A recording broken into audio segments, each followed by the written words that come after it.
And to round out the morning, we have Dr.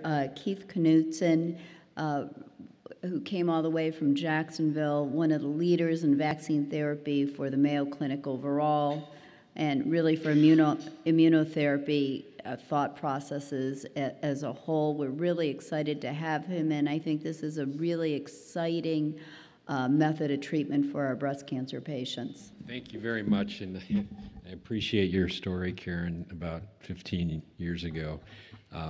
We all in the field of immunotherapy have very similar stories. In fact, you know, what stuck in my brain was the first time that we had showed that patients with breast cancer developed naturally immune responses to their tumor.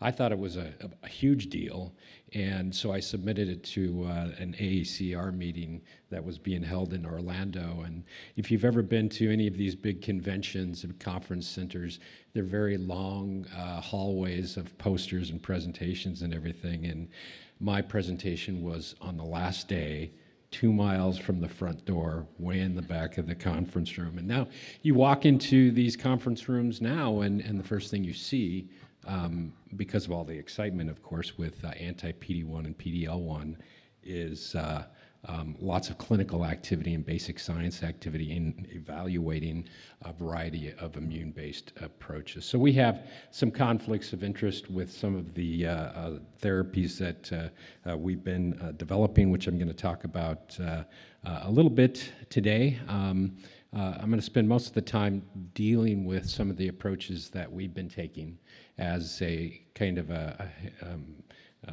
paving the way to our future understanding for the use of vaccines. But keeping in mind, too, that there's a wide variety of companies that are looking at the development of vaccines for various aspects of treatment and prevention of breast cancer. So we all know about the burden of breast cancer, how many deaths annually, and really the cost to society. And you know, one of the things that came to my mind back 20 years ago in thinking about, you know, what can we do to, you know, offset all of the resources and morbidity and mortality associated with the disease, is to think of strategies that could eradicate the problem.